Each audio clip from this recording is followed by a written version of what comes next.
800 রকমের আপনার থানা এখনও ডিসাইড হয়নি। আর ওখানে যে আর্মি আছে প্রত্যেকটা ডিস্ট্রিক্টে আছে, তাই জন্য তো বলছি 66 ইনফ্যান্ট্রি ডিভিশন যেটা রংপুরে আছে ওই কেন ফেল করেছে প্রোটেক্ট করে, ওর কারণ আছে কেন যে আমাদের জেনারেল ওয়াকুরুজ্জামান আছেন, ওনার কন্ট্রোলে বাংলাদেশ আর্মি এখন নয়, ওনার আগে ওনার কাছে কিনো নয়, বিকজ বাংলাদেশ আর্মি যেটা আজকে আছে ওটা বাইরে থেকে কন্ট্রোল করা হচ্ছে। General Abdul Karim Bhuiyan, previous chief army staff, right, ওখানে হচ্ছে আপনার গোলাম আজমের ছেলে ব্রিগেডিয়ার আবদুল্লাহ, এরা সব হিজবুত তাহির, জামাত ইসলাম বাংলাদেশের, এরা বাইরে বসে ওরা সিলেকশন করছে, আর ওরা খুঁজছে, ওরা বলছে। এখান থেকে আরো একটা বিষয় আসতেই হচ্ছে, যখন বাংলাদেশের কন্ট্রোল এখন একেবারে হাতের বাইরে চলে গেছে, আমরা রীতিমতো দেখতে পাচ্ছি আমাদের দেশের দিকে যদি নজর রাখি, পশ্চিমবঙ্গে বিভিন্ন জায়গা থেকে বিভিন্ন সময় আমরা অনুপ্রবেশের ঘটনা দেখতে পেয়েছি। এর মধ্যে ভারত বিদ্বেষী মন্তব্য, একের পর এক উত্তপ্ত হয়েছে পরিস্থিতি। সেইখানে দাঁড়িয়ে রোহিঙ্গাদেরকে কি আলাদাভাবে কোনো রকম ভারত বিদ্বেষী কোনো ট্রেনিং দেওয়া হচ্ছে, সেটা কি মাথাচাড়া দিচ্ছে?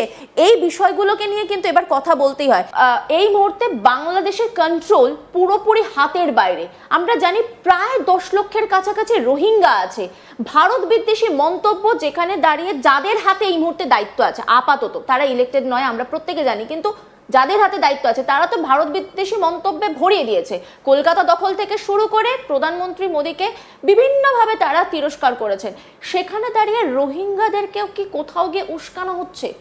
দেখুন, রোহিঙ্গাদের একটা সেন্সিটিভ একটা বহুত ইম্পর্টেন্ট কথা আছে। তার আগে আপনি এটা যে রংপুরে যেটা দেখাচ্ছেন, এটা আপনাকে বললাম একটা প্যাটার্ন হচ্ছে ওখানে। প্রথম প্যাটার্নটা হচ্ছে যারা এই আর্সনিস্ট ছিল ওরা পুলিশ অ্যান্ড জাস্টিসকে মারলো। দ্বিতীয় আপনার বেরিয়েছে যেখানে আমাদের এই জামাত ইসলাম বাংলাদেশ, হিজবুত তাহির, এরা নিজের কাডারকে একটা মিলিটেন্ট টেররিস্ট অর্গানাইজেশন বানাবার জন্য ওরা বাঙালি হিন্দুকে মারছে। ওরা বাংলাদেশে ঢাকা ইউনিভার্সিটিতে ওরা রিক্রুটমেন্ট করছে, আর ওরা বলছে কি তোমরা গিয়ে এটা সন্ত্রাসবাদ করো, তোমরা গিয়ে ওদের মূর্তি ভাঙো, তোমরা ওদের বাড়িতে লুট করো। ওদের মধ্যে একটা জঙ্গি জিনিসটা ঢুকাবার জন্যে ওরা এরকম সন্ত্রাস কারা আছে, জামাত ইসলাম বাংলাদেশ, ওর মধ্যে হিজবুত তাহির আছে, ওর মধ্যে এরা সব আছে, তাই পুরো বাংলাদেশে যেটা যত আছে এরা করছে। আর তৃতীয় আছে পলিটিক্যাল জিনিস, ওর মধ্যে দুটো পলিটিক্যাল পার্টির মধ্যে ঝগড়া আছে, ওর মধ্যে আমরা নামও নেব না, আমরা কথাই বলবো না। ওরা একজন পাওয়ারে ছিলেন, একজন অপোজিশনে ছিলেন, ওরা টাইম পেয়েছেন, ওদের খুব জবরদস্ত মেরেছেন, নিজেকে একজন অন্যজনকে মেরেছেন। এটা পলিটিক্যাল জিনিস, আমি বলবো 3 রকমের ভায়োলেন্স। নাও আপনি কিছুক্ষণ আগে বলছিলেন যে বাংলাদেশের মানুষ কি নীরব, ওরা কি কথা বলতে চাইছে না, আর তার ইম্প্যাক্ট রোহিঙ্গাতে কি আছে। তো আগে আপনার কাছে যদি থাকে আপনি দেখান, এই যে আপনি বলছেন এখন আসল স্টুডেন্টগুলো রংপুরে নেমেছে, একদম সেই ছবিটা দেখাবো, ওই ছবিটা দেখান যদি আপনার কাছে থাকে। Yes, now is the time.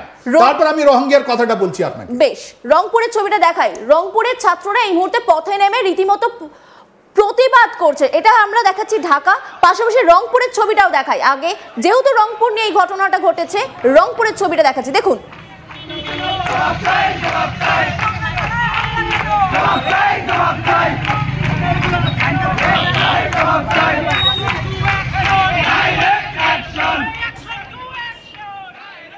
ওখানে এক বিক্ষোভকারী কি বলেছেন স্যার, সেটাও একবার শুনে নি। ইয়েস, সাথী ভাই ও বোনেরা, আপনারা সবাই জানেন গত কয়েকদিন ধরে যে একটা টালবাহানা চলছে। আপনারা জানেন রংপুরের গঙ্গাতলায় সাম্প্রদায়িক হামলা হয়েছে, কিন্তু প্রশাসন থেকে এর কোনো যথাযথ বিচার কিংবা যথাযথ পদক্ষেপ আমরা লক্ষ্য করিনি। ভাই ও বোনেরা, আমরা চাই না কোন বাংলাদেশে কোনো সাম্প্রদায়িক হামলা হোক। আমরা সবাই শান্তিপ্রিয়, শান্তিময় জাতি। আমরা চাই না আমাদের এই শান্তিকে কেউ কুলুষিত করুক। ধর্মের নামে কিছু উগ্রপন্থী যে আমাদের ধর্মের নামে যে কিছু সাম্প্রতিকতা হামলা চালাচ্ছে, এই দেশের সনাতনীদের উপর যে হামলা চালাচ্ছে, এর আমরা বিচার চাই। বিজ্ঞান ও প্রযুক্তি বিশ্ববিদ্যালয়ের সাধারণ শিক্ষার্থীদের পক্ষ থেকে এরকম হামলার তীব্র নিন্দা জানাই এবং প্রশাসনকে এর যথাযথ ব্যবস্থা নিতে হবে। আমরা চাই, আমরা শান্তিময়, শান্তিতে রাখতে চাই, কিন্তু এই যে উগ্রপন্থীদের যদি বাঁধতে দেওয়া হয়, যদি এদের কালো হাত ভেঙে দেওয়া না হয়, তাহলে ভবিষ্যতে বাংলাদেশের অবস্থা আরো খারাপ হতে পারে। প্রশাসনের কাছে দৃষ্টি আকর্ষণ করতে চাই, অনুরোধ করতে চাই যাতে যথাযথ ব্যবস্থা নেয়।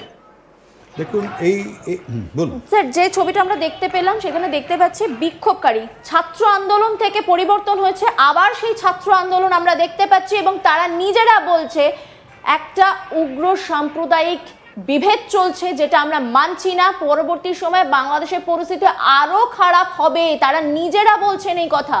আপনি আগস্ট 2024-এ যাদেরকে বললেন স্টুডেন্ট, ওরা স্টুডেন্ট ছিল না, এটা আসল। আমরা এদেরকে স্যালুট জানাই, এদের মেরুদণ্ড শক্ত আছে, এরা ঘুরে দাঁড়িয়েছে, এরা স্টুডেন্ট। আমাদের বাংলাদেশে যতবার পরিবর্তন হয়েছে এই স্টুডেন্ট পলিটিক্স নিয়ে হয়েছে। এই দেখুন, এটা শুরুয়াত, এইটা বিগিনিং। এটা আপনি আগস্ট 2024-এ আপনি এটা কল্পনা করতে পারতেন না। এখন রংপুরে যেটা জুলাই 20 থেকে আপনার 28 তারিখ পর্যন্ত যেটা হয়েছে, এরা ঘুরে দাঁড়িয়েছে। আর এরা এক থেকে লক্ষ লড়াউন, এরা এক একজন আছে 1 লক্ষ জনের বরাবর। এটা যে আপনি দেখেছেন পুরো বিশ্ব তাকাচ্ছে এদের জন্য। এটা দিনাজপুরে কলেজ আছে, কি হাজি একটা কলেজ নাম আছে, এটা আপনার রংপুরের। আর রাইট, এই স্টুডেন্টগুলো হয়তো 10, 20, 50, 100, 100, 150 আছে, কিন্তু এদের সাহসটা দেখুন, আমাদের মা বোনের সাহসটা দেখুন, আমাদের পড়ুয়াদের সাহসটা দেখুন, ওরা কিভাবে দাঁড়িয়ে উঠছে। এরকমই আপনার বাংলাদেশের লোক এখন বলছে 1 বছর পর এই আপনার প্রফেশনালসকে আমরা তোমাকে আর একেবারে। এটা হচ্ছে হাজী দানিশ ইউনিভার্সিটির। একবার ঢাকা বিশ্ববিদ্যালয়ের ছবিটাও দেখাবো। তারাও প্রতিবাদ করছে, তারাও রাস্তায় নেমেছেন, তারাও প্রতিবাদের ঝড় তুলছেন। তারাও বলছেন যে এই যে রংপুরে ঘটনা ঘটছে, তারা কিন্তু সেটা মেনে নিচ্ছেন না। আর দেখুন, এটা মশাল মার্চ, এটা জগন্নাথ ওখান থেকে হল থেকে স্টার্ট হয় ওখানে ঢাকা ইউনিভার্সিটিতে। এটা খুবই গুরুত্বপূর্ণ। এটা আপনি কি 1 বছর আগে ভাবতে পারতেন? এরা কি প্রোটেস্ট করছে? এরা পিসফুল প্রোটেস্ট। এরা বলছে রংপুরে যেটা ঘটনা হয়েছে, এইটা যে মাইনরিটিকে মারা হয়েছে, এটা আমরা পছন্দ করছি না, আমরা অ্যাকসেপ্ট করছি না। তা একটা বাংলাদেশের একটা অনেক গুরুত্বপূর্ণ যারা সেকশন আছে, যারা পড়ুয়া আছে, ওরা ঘুরিয়ে দাঁড়িয়েছে, রাইট না। এর মধ্যে আর্মি রোলটা আমরা বলছি আপনাকে, এই ওয়াকুরুজ্জামানের কন্ট্রোলে নেই। কিন্তু এই 20 থেকে 28 তারিখ যখন এটা রংপুরে হচ্ছে, কিছু দূর 200 কিলোমিটার দূর হোক, কিন্তু অনেকটা সিলহাট ডিভিশন আছে, ওখানে সিলহাটে আমেরিকান আর্মি ঢুকে পড়েছিল। আমেরিকান আর্মির সঙ্গে যৌথ অভিযান হচ্ছে যখন এটা হচ্ছে। তার মানে কি হলো? তার মানে এরা যারা মৌলবাদী যারা আছেন, যেটা আপনাকে বারবার আমি বললাম, কি যারা মৌলবাদী আছেন ওরা আমেরিকান সাপোর্ট আছে কি? কেন যে আমেরিকার একটা খুব ভালো, ওরা মৌলবাদী যারা সংগঠন আছে ওদের সঙ্গে কাজ করতে সিআইএর অনেক ভালো, যেরকম তালিবান আছে, আপনি দেখুন বিশ্বের যে কোনো সন্ত্রাসবাদী সংগঠন আছে ওর সঙ্গে সিআইএ কোনো না কোনো রকমে ওর সঙ্গে জড়িত ছিল। তার মানে বাংলাদেশে যে রংপুরে ঘটনাটা হলো, আর কিছু দূরে সিলহাটে আমেরিকান আর্মি, তার সঙ্গে আপনার ওদের প্যারা ব্রিগেড সিলহাটে, ওখানে যে যৌথ যে মহড়াটা হলো, এটা মহড়ার মধ্যে এটা কি শেখাচ্ছে? জামাত ইসলাম বলছে আমাকে করতে দাও, আমি তোমাকে করতে দেবো হিউম্যান করিডর, আমি তোমাকে রোহিঙ্গা, যেটা আপনি বলছেন কি এটা কি রোহিঙ্গার কথা? দেখুন, বিএনপির কথা বলছে, ওদের জেনারেল সেক্রেটারি, ওদের সেক্রেটারি বলছে কি ইন্ডিয়া ছাড়া আমরা কাজ করতে পারবো না, যে কোনো জিনিস ইন্ডিয়াতে হলে আমরা। আর আমাদের এটা দুর্ভাগ্য যে সবথেকে বড় আমাদের যে ল্যান্ড বাউন্ডারি আছে বাংলাদেশের সঙ্গে 4096 কিলোমিটার আছে, ওর মধ্যে একটা 400 কিলোমিটার আমাদের কোনো কাঁটাতার নেই। আমরাই কাঁটাতার দিয়েছি, আমরাই বিএসএফকে পয়সা দিচ্ছি। দেখুন মানুষগুলো কি করে ওদেরকে ছাড়তে হয়েছে, ওরা কি করে বাইরে বসে আছে জানেন? এইটাই সবথেকে বড় দুর্ভাগ্য আমাদের।